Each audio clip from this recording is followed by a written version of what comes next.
Bonsoir sur Paris et bonjour aux chers collègues qui sont en Pacifique. Donc on va commencer la réunion. Donc je remercie aux collègues qui sont connectés. Donc je vois qu'il y a le collègue Dunoyer qui est présent. Merci cher collègue de ta présence avec l'heure très matinale qui est la tienne chez toi. Et pareillement merci aux collaborateurs qui sont connectés aussi par rapport à cette réunion de délégation spécifiquement prévu pour nos collègues du Pacifique de la mesure par rapport au décalage horaire. Donc, mesdames et messieurs, donc chers collègues, je suis très heureux de voir cette réunion de délégation aux Outre-mer de l'Assemblée nationale qui se déroule de manière mixte à la fois en présentiel à l'Assemblée nationale mais aussi en visioconférence. Compte tenu du fuseau horaire, donc on a décalé les deux réunions, donc on a fait une première cet après-midi 16 h heure de Paris avec la partie hémisphère nord et océan Indien et une ce soir, donc 20 h heure de Paris, avec nos collègues de l'hémisphère sud dans le Pacifique. L'ordre du jour sera le même que cet après-midi, donc il s'agit de diffuser l'information le plus largement possible et de donner la parole au plus grand nombre. Ces deux auditions font l'objet d'une diffusion en direct sur le portail de l'Assemblée nationale et les vidéos seront ensuite disponibles à la demande. Alors, la réunion d'aujourd'hui fait suite à la réunion de bureau du 14 septembre dernier et sera principalement consacrée à l'examen activités et à venir de la délégation aux Outre-mer. Lors du 14 septembre, le principe de l'envoi d'un courrier à la présidente de l'Assemblée nationale, Mme Yael Braun-Pivet, a été acté. Ce courrier qui souligne l'insuffisance des moyens de délégation aux Outre-mer, notamment pour les déplacements, et qui demande une rencontre avec la présidente, a recueilli la co-signature de la plupart des membres du bureau et a été envoyé le 18 septembre. Donc, je tiens à rappeler que ce courrier fait suite à notre toute première réunion de bureau à l'issue des élections, où est-ce qu'il avait été acté très rapidement de demander une audience auprès de la présidente pour qu'on puisse discuter des moyens alloués à la délégation aux Outre-mer, sachant qu'entre-temps, sur le budget de cette année, il a été diminué de 5% sans aucune information, sans aucune explication en amont de cette décision. Donc, vu ce que nous avons comme mission, qui seront énumérées tout à l'heure, et vu les travaux que l'on compte mener, donc on est très clairement parti sur un budget clairement insuffisant pour mener à bien nos missions au sein de la délégation.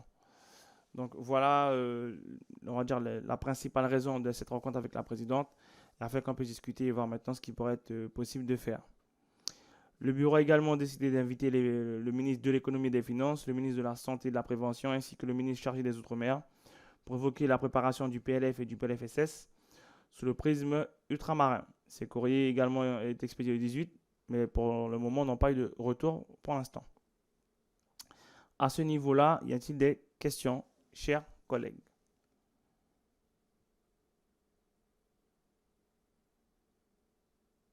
Sinon, on continue. Donc, le programme de travail abordé par la délégation. Donc là, on va arriver au niveau des différentes missions.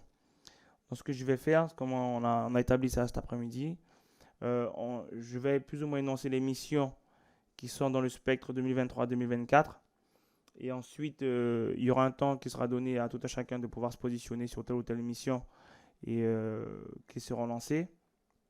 Donc, on parle de missions d'information et de missions flash. Hein. Alors, il y a une mission flash qui est proposée de lancer dès cette année, avant la fin de l'année. C'est la mission sur la révélation du coefficient géographique appliqué au financement des hôpitaux ultramarins.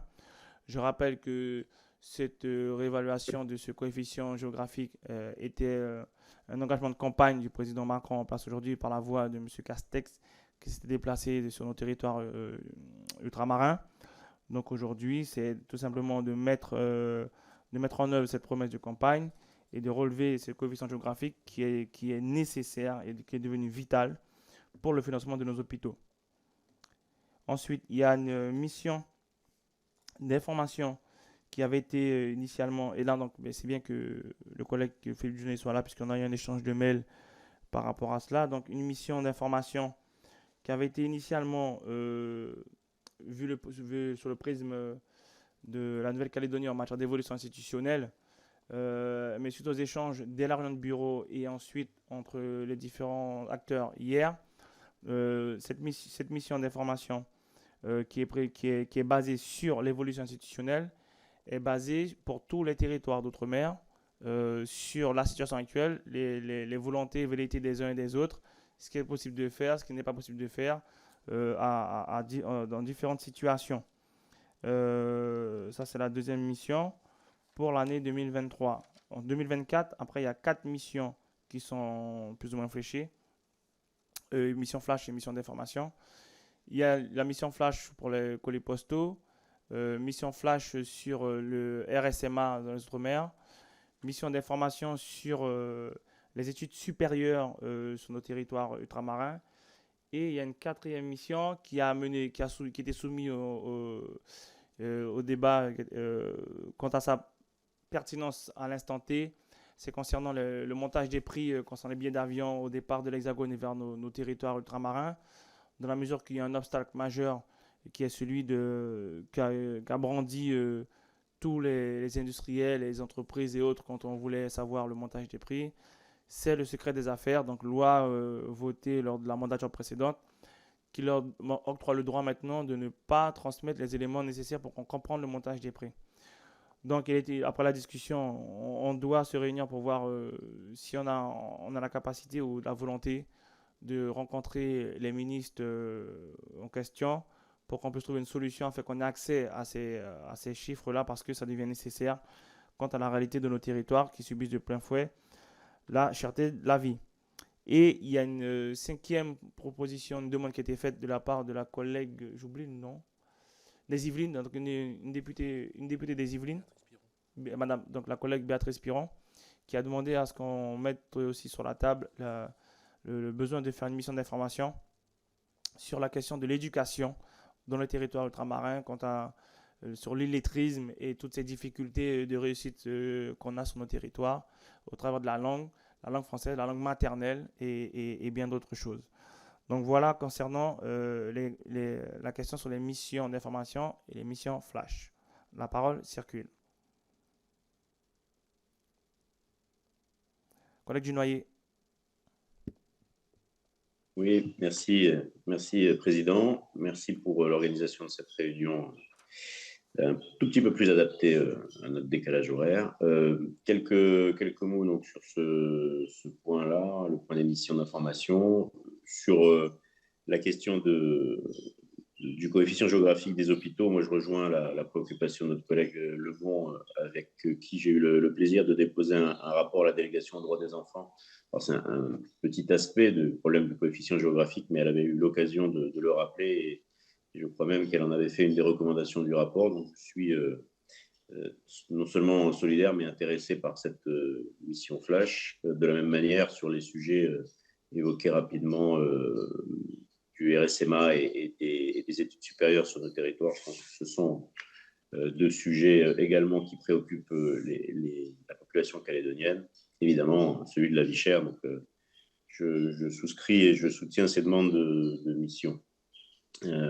Évidemment, le sujet qui m'intéresse, qui me concerne peut-être un petit peu plus et pour lequel on a fait l'objet, on a pu échanger un peu, Président, c'est celui de cette mission sur ce que j'ai retenu, l'évolution institutionnelle des territoires. Dans le compte-rendu de la réunion que j'ai mis du temps à me faire procurer, non pas qu'il ait été envoyé tardivement, mais visiblement, on n'a pas été très attentif parce qu'on s'attendait à ce que ce soit M. Carlet qui l'envoie et visiblement, on n'a pas été suffisamment attentif. Ce n'est pas grave.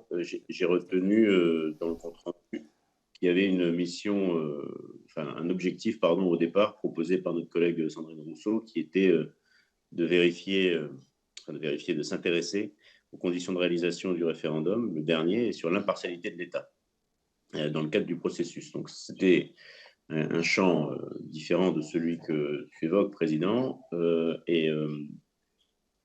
ça me pose un vrai souci dans la mesure où la Nouvelle-Calédonie est engagée, comme tu le sais, dans un processus très, très particulier, très singulier, très difficile depuis un certain nombre d'années, particulièrement cette année 2023, dont la fin d'année, donc d'ici au mois de décembre, est censé nous voir parvenir à la conclusion d'un accord sur la base de discussions qui sont en train de se nourrir entre les sensibilités indépendantistes et non indépendantistes, si je dois dire les choses de manière courte. L'enjeu pour nous évidemment est majeur et le timing est serré. Donc sur le sujet de l'évolution institutionnelle de la Nouvelle-Calédonie, comme on a la chance d'avoir un titre particulier dans la Constitution et on est le seul territoire ultramarin à avoir ce privilège, on fait l'objet d'une attention déjà tout à fait particulière de la part des parlementaires depuis toujours. Hein, mais cette législature actuelle, elle a été marquée par une nouveauté qui a été la création d'un groupe de contact présidé par la présidente Yaël Braun-Pivet et composé de tous les groupes de l'Assemblée, représentés, s'ils le souhaitent, par leurs présidents respectifs, plus la présidence de la délégation Outre-mer et plus les députés calédoniens, les deux députés calédoniens, s'ils sont disponibles. Pourquoi ? Pour permettre de continuer, enfin, c'est comme ça que je l'interprète en tout cas, le suivi par l'Assemblée nationale et au plus haut niveau des discussions qui périodiquement ont lieu à Paris. Et c'est le cas lors des derniers déplacements des représentants politiques calédoniens à Paris, sauf la dernière semaine. Donc je dis tout ça parce que d'abord le sujet est très très sensible, qu'il est déjà totalement appréhendé par les acteurs politiques locaux des deux sensibilités, hein, puisque la dernière semaine du mois de septembre, enfin le dernier déplacement au mois de septembre qui nous a permis de nous retrouver et de rencontrer le président de la République, la Première ministre, le ministre de l'Intérieur et des Outre-mer, le ministre de l'Économie. Tous les acteurs politiques étaient présents. On s'est tous mis d'accord pour un calendrier de travail. Et je pense que le retour sur les conditions de réalisation du troisième référendum, qui est un sujet polémique, de contestation par les indépendantistes, et c'est tout à fait leur droit, mais qui fait l'objet déjà de procédures et de démarches de leur part, donnerait un angle, je dirais, un peu partisan aux travaux, alors que, objectivement, ce troisième référendum, comme les deux premiers, s'est tenu dans des conditions de réalisation qui ont fait l'objet d'un audit et d'un examen approfondi de délégués de l'ONU, qui suivent le processus d'autodétermination de la Nouvelle-Calédonie depuis des années. Et voilà, donc moi j'étais en désaccord avec le choix tel qu'il était retranscrit par le compte-rendu d'une mission qui se serait penchée sur la question des conditions d'organisation du troisième référendum et de l'éventuelle impartialité ou absence d'impartialité de l'État. J'entends que le champ pourrait être ouvert aux évolutions institutionnelles déjà existantes et potentiellement à venir sur l'ensemble des territoires. Ce serait une démarche un peu plus prospective. Je me permets simplement d'indiquer que pour la Nouvelle-Calédonie, c'est une de nos spécificités. Heureusement ou malheureusement, on est en train de trouver un équilibre, de chercher un équilibre politique, et qu'au milieu de cette fin de négociation que représente la fin d'année, je ne suis pas certain que cette mission pour nous, hein, pour la Nouvelle-Calédonie, ne nous aide à définir ce sujet. D'abord parce que je pense qu'elle n'aura pas le temps de se pencher sur cette question d'ici à la fin de l'année. Et ensuite parce que, pour être très, très franc avec toi, Président, à chaque fois que le sujet de l'évolution institutionnelle du territoire est évoqué en dehors de notre cadre propre, évidemment, l'Assemblée nationale ou le Sénat en sont tout à fait légitimes. Il peut servir, ces documents peuvent servir de base ou d'appui politique ici pour ralentir ou tendre les discussions. C'est comme ça, c'est un fait. Donc voilà, je pense qu'il vaut mieux préserver le fragile équilibre qui nous permettra peut-être d'aboutir à cet accord très important dans la perspective d'une révision constitutionnelle de début 2024. Et en tout cas, pas cibler les conditions du troisième référendum qui ne vont pas venir nous aider, c'est sûr. Et sur l'évolution institutionnelle, peut-être attendre que cette étape ait lieu pour qu'elle serve éventuellement d'inspiration à d'autres collectivités, mais en tout cas qu'elle nourrisse le rapport. Merci, cher collègue Dunoyer, de ton intervention. Alors, comme tu as pu le constater effectivement par rapport à ce qui avait été dit lors de la réunion de bureau, ce qui a été proposé cet après-midi, il y a une évolution non négligeable. Le prisme qui est choisi effectivement, c'est de ne pas retenir le processus tel qu'il engage aujourd'hui au sein de la Nouvelle-Calédonie, mais c'est de voir les réalités des différents territoires qui ont déjà évolué, ce que ça apporte, les points forts, les points faibles à différents niveaux, les territoires qui souhaitent évoluer, vers quoi ils souhaitent évoluer, pour quelles raisons, quels sont les motifs qui les poussent à aller vers cette évolution-là. Donc voilà, c'est vraiment faire un travail exhaustif, objectif, basé sur du concret, basé sur les échanges, les constats, les analyses partagées, les regards croisés à différents niveaux, sur les différentes situations existantes, à venir ou passées. Et à partir de là, que notre délégation puisse faire sortir un rapport, on va dire, assez nourri, réfléchi, partagé. C'est-à-dire que dans les auditions, les territoires seront auditionnés, mais aussi des constitutionnalistes. Voilà, ce sera assez large, assez profond, puisque le Sénat a fait un travail dessus. On s'est procuré le rapport, on l'a aujourd'hui. Nous, au niveau de la délégation, il est important qu'on fasse de même par rapport aux velléités de pas mal de territoires qui sont en demande maintenant de pouvoir bouger les lignes. Je rappelle aussi que le président de la République, en réponse à l'appel de Fort-de-France l'année dernière, avait clairement annoncé qu'effectivement c'était la fin de quelque chose, au bout d'un système, qu'il fallait se rendre vers un autre. Et donc, je pense que notre délégation a matière à faire les choses. Après, j'entends bien effectivement aussi la situation de la Calédonie particulière par rapport au processus et les discussions qui sont engagées d'ici la fin de l'année.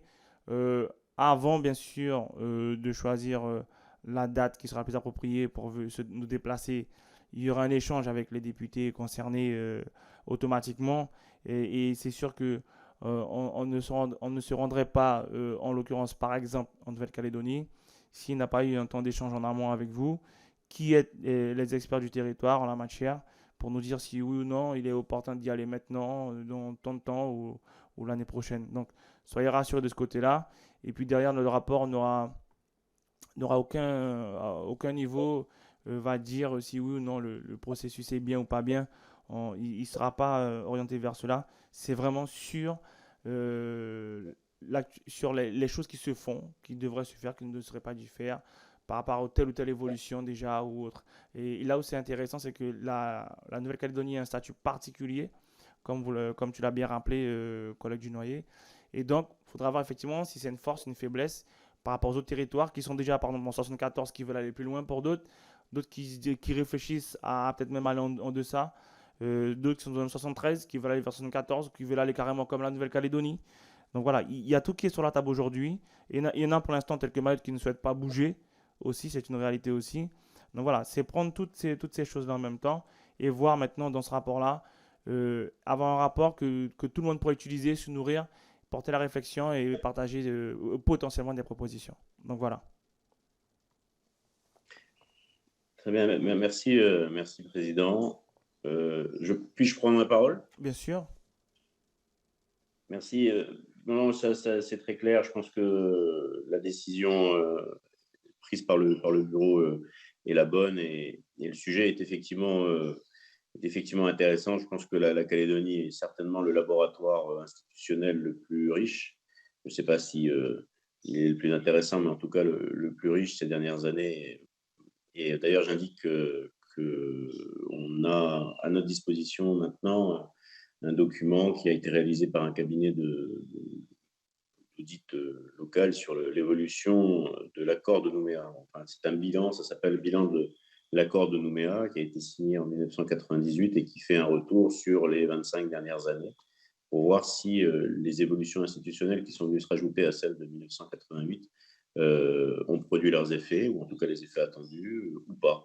Donc ça permet déjà d'avoir une mesure, alors elle n'est pas politique, mais une mesure un peu macroéconomique des évolutions qui ont été permises grâce à certaines modifications institutionnelles. Et peut-être que ça pourrait nourrir la réflexion des auteurs du rapport et de la délégation.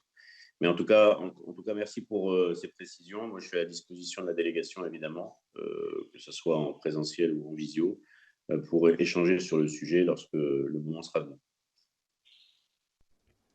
Très bien, merci collègue Dunoyer. Y a-t-il d'autres questions de la part des membres présents en physique? Très bien, on continue.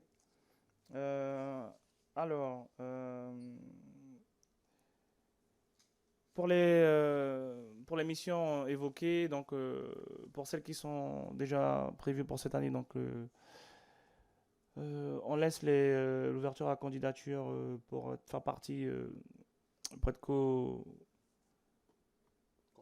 co-rapporteur jusqu'au 3 octobre. C'est bien ça, René?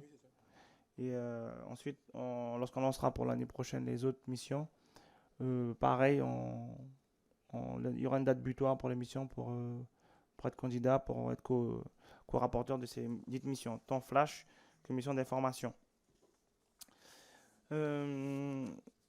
Enfin, je m'étais engagé auprès du député Kamardine de Mayotte, de Morna Mayotte par rapport à la situation de Mayotte aujourd'hui qui est terrible par rapport au manque d'eau crucial qui sévit à Mayotte.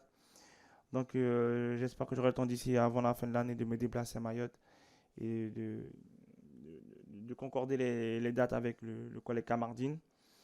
Et après, donc, on aura un échange là-dessus aussi par rapport à la situation de Mayotte. Je tiens à rappeler que l'année dernière, lors du vote de la mission Outre-mer au niveau du PLF, des crédits supplémentaires avaient été votés la nuit en question.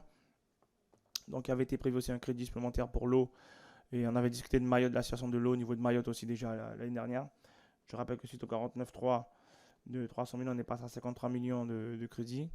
Et les amendements qui portaient des crédits supplémentaires concernant le problème de l'eau avaient été retoqués par le gouvernement.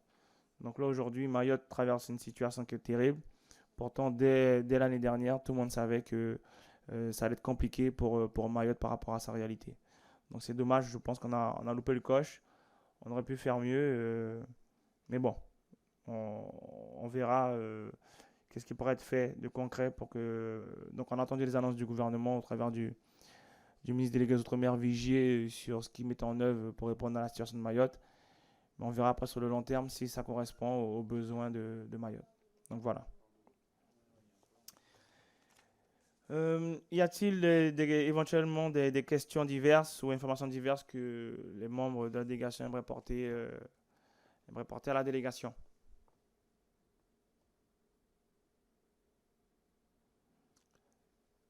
Non? Donc, le collègue Dunoyer a dit non. Monsieur Maillot? Non plus, monsieur le président. Pas de souci.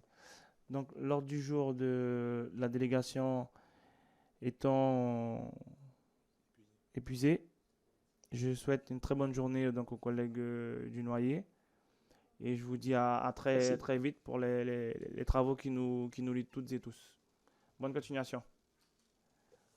À bientôt. Bientôt.